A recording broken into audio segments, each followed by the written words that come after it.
Oh yeah, here he comes. Oh no, look at, oh, oh. All right, here's the latest one. Because again, kind of the theme of tonight's show is, it's never really the story that everybody's talking about. It's the story behind the story. What have people been talking about? Oh, Obama's going to come in and take your gun rights away. He's just going to go ban all guns. No, he's not. This is the way it's going to happen. Try this story that nobody's talking about in Illinois. You want to own a gun in Illinois? Well, now you may be forced to carry $1 million insurance policy to exercise your Second Amendment right. Excuse me? Here's Stephen Holbrook. He's an outside counsel for the National Rifle Association, author of the Founder's Second Amendment. I heard this today and I thought, wait a minute, how much would an insurance policy cost for a gun? But it even goes further. Stephen, is it not true that what they're proposing is that everyone has $1 million insurance policy for their gun if they own a gun for accidents or willful harm done with a gun?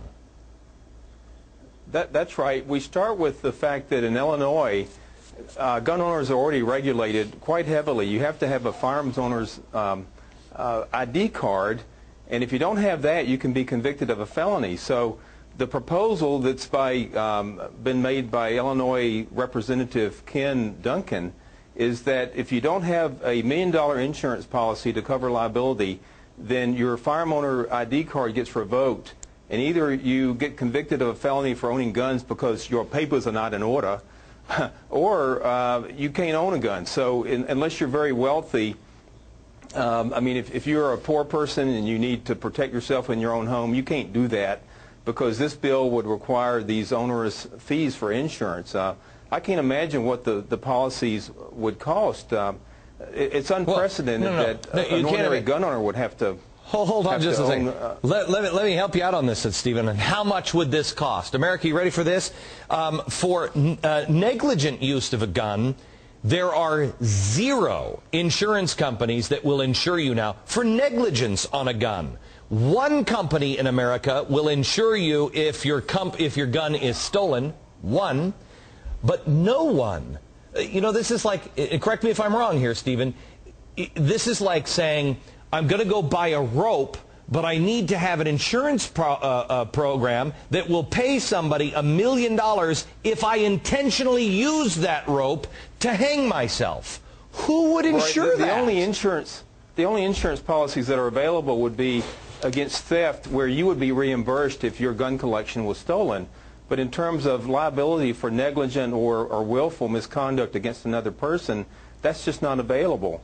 So what we're doing here is trying to impose basically a requirement that you cannot get to exercise your Second Amendment rights. Can you imagine if we carry that to your field of endeavor, First Amendment rights? You might defame somebody, so why don't we require you to have some insurance policy against libel and slander? Or if you want to protest in the street or have a demonstration, you've got to have an insurance policy before you can exercise your right to free assembly, because of the possibility there might be a riot. And of course, we're talking about law-abiding gun owners who go to the trouble of having these firearm owner ID cards. The people who commit crimes in Illinois and elsewhere don't have firearm owner ID cards. They're not going to have the insurance. This is only another scheme to harass and to regulate gun owners and to basically prohibit the exercise of Second Amendment rights. If I'm not mistaken, Stephen, it's either 10 or 20% of murders in Illinois are committed with a knife. Should we have insurance for every knife we buy as well?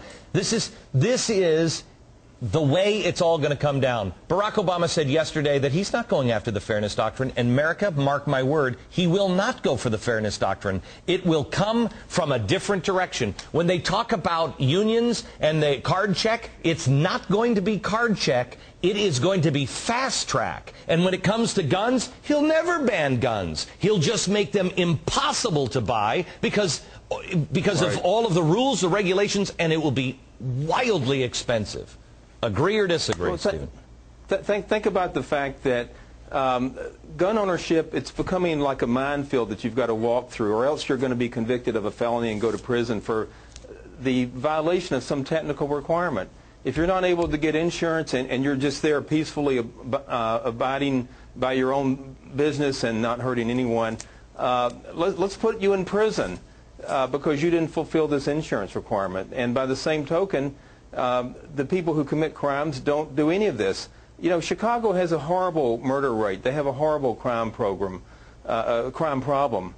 And so why don't we harass law-abiding gun owners to do something about it? I mean, that really helps. All right, Stephen, thank you very much. I appreciate it. And by the way, America, for the love of Pete, the founders weren't like, gee, I don't know, what kind of sport should we put into the Second Amendment? I don't know, I kind of like soccer. They didn't put it in for the sportsmen. It was to protect ourselves from an out-of-control government.